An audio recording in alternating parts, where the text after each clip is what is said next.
जो इनकी ज्यादती है, बजरंग दल, विश्व हिंदू परिषद, हिंदू वाहिनी, हिंदू सेना, इन लोगों को किसने ऑथराइज किया? धर्मांतरण का की जो ये प्रक्रिया है अच्छे दिन की, वो चल रही है, जो अच्छे दिन का खेल ही खेला जा रहा है। मॉब वायलेंस पे बात कर रही हूँ।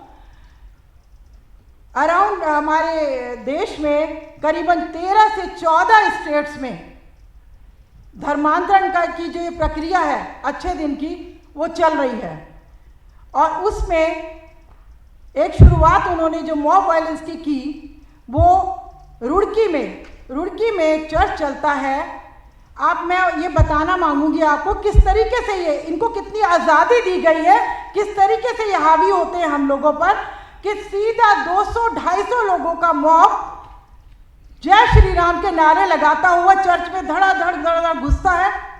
और सबसे पहले वो लोग क्या करते हैं, सबसे पहले जो वो लगा होता है ना राउटर सीसीटीवी का, उसको उठा के फेंक देते हैं ताकि कोई रिकॉर्ड ही ना रहे।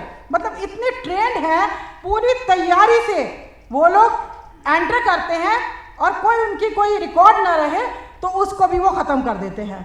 और उसके बाद तोड़फोड़ करते हैं। तोड़फोड़ करने के बाद पुलिस प्रशासन का रुख क्या रहता है कि हम ही पिटते हैं और हम पे ही केस बनते हैं।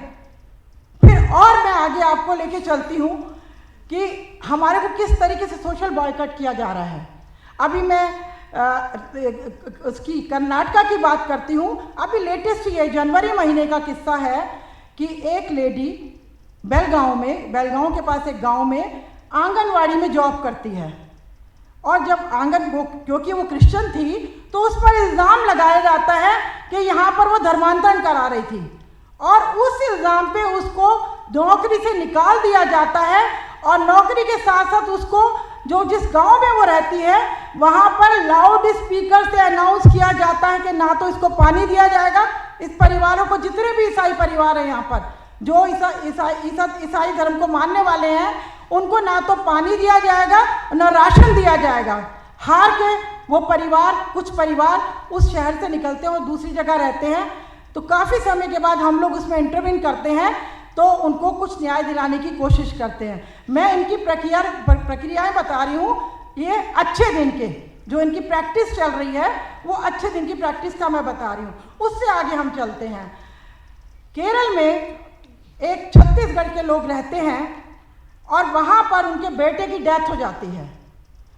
और जब डेथ हो जाती है तो उनकी इच्छा होती है कि चलो मैं अपने बच्चे को जहाँ का गांव का है वहीं पर लेके आता हूँ।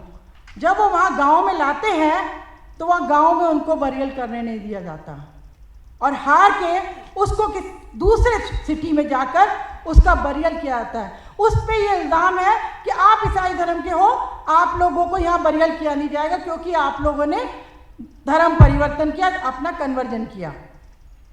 इस तरीके के हादसे और बढ़ रहे हैं ईसाइयों पर। अभी लेटेस्ट मैं आपको लास्ट ईयर का बताती हूँ, गाजियाबाद का। हमें इतनी आज़ादी नहीं है कि हम अपने घरों में जन्मदिन या मैरिज एनिवर्सरी या कुछ फंक्शन कर सकें। एक जगह गाजियाबाद में बर्थडे सेलिब्रेशन था, सभी लोग अपने धर्मगुरुओं को बुलाते हैं, कुछ लोग हमारे भी धर्मगुरु गए वहाँ पर। मॉब आता है, घुसता है और कहता है यहाँ पे धर्म परिवर्तन हो रहा है और 13 लोगों को अरेस्ट कर लिया जाता है गाजियाबाद पुलिस से। और पुलिस उनके साथ क्या बर्ताव करती है कि आप चकित हो जाएंगे कि पुलिस उनको लेडीज़ के साथ बदतमीजी करती है पुलिस स्टेशन में।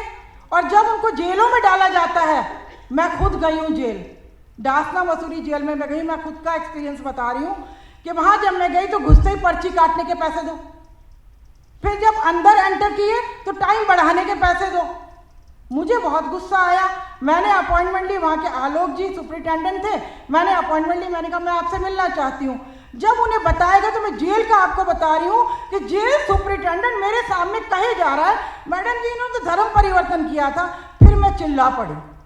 मैंने बोला कि जेल में कौन सा धर्म परिवर्तन हो रहा है जो आप, मतलब मैं ये बता रही हूँ कि पुलिस प्रशासन भी पूरा ट्रेंड है, पूरी तरीके से वो ट्रेंड है कि भाई धर्म परिवर्तन का मैटर आ रहा है, चाहे वो झूठा है चाहे वो सच्चा है, उसको आपने अरेस्ट करना है और उनके खिलाफ कार्रवाई करनी है।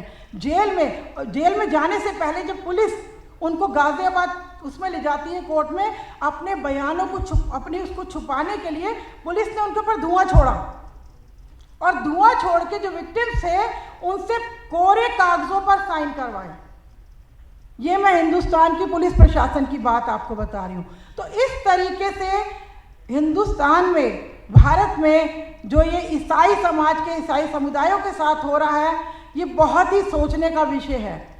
अभी तक यदि 2014 से हम आज तक देखते हैं तो अराउंड 4000 केसेस हो चुके हैं, और 4000 में से अभी भी 200 से ऊपर लोग हमारे जेलों में हैं, जो कि बिल्कुल झूठ उसमें इल्ज़ाम में ये लोग जेलों में गए हैं। तो आप ये देखिए, अभी सितंबर में, अभी जनवरी से लेकर अभी तक 570 केसेस जो हैं हमारे लिस्टेड हैं। यदि किसी को भी हमारे से कुछ चाहिए तो हम आपको रिकॉर्ड दे सकते हैं, आपको सारा रिकॉर्ड हमारे पास है इस चीज़ का, वो हम आपको दे सकते हैं। एक और केस मैं आपको बताती हूँ, ये केस है एमपी का। इनकी ज्यादती को, जो इनकी ज्यादती है, बजरंग दल, विश्व हिंदू परिषद, हिंदू वाहिनी, हिंदू सेना, इन लोगों को किसने ऑथराइज किया? एक लेडी अपने चर्च में न्यू ईयर की प्रार्थना चल रही थी 31 तारीख की रात को, अचानक मॉब गिर जाता है और वहाँ लड़ाई झगड़ा करता है, मार पिटाई करता है। एक लेडी प्रेग्नेंट थी, उसके पेट पे लात मारते हैं, उसका बच्चा मर जाता है और उसकी कोई सुनवाई नहीं होती। बड़ी कोशिशें हम लोगों ने की, तब जाकर करीबन 1.5 साल बाद उन लोगों को अरेस्ट किया गया, जब हम लोगों ने इंटरवेन किया। ये मैं आपको इसलिए बता रही हूँ कि जैसे अपूर्वानंद जी ने कहा था कि ईसाई समाज पे जो अट्रॉसिटीज़ हो रही हैं वो बहुत ज़्यादा आप लोगों को पता नहीं चल रही हैं। तो ये मैं ध्यान दिलाना चाहती हूँ आपको इस तरफ कि किस तरीके से ईसाई समाज के साथ, मुस्लिम्स के साथ साथ ईसाई समाज के साथ जो त्रासदी हो रही है, जो अच्छे दिन का जो ये मैं तो कहूँगी कि खेल ही खेला जा रहा है, और कुछ लोगों को पूरी खुली छूट दी गई है कि वो जो चाहे करें, पर उन लोगों को कोई अरेस्ट नहीं किया जाता, ना ही उन लोगों की तरफ कोई ध्यान दिया जाता है। तो इतना ही कह के मैं बहुत टाइम नहीं लूँगी कि आज ये वक्त है कि हमें ईसाई, मुस्लिम्स को, सबको, जितनी माइनॉरिटीज़ है, हमको एक होकर इन लोगों का सामना करना है और अपनी आवाज़ को बुलंदी से ऊंचा करके आगे बढ़ना है।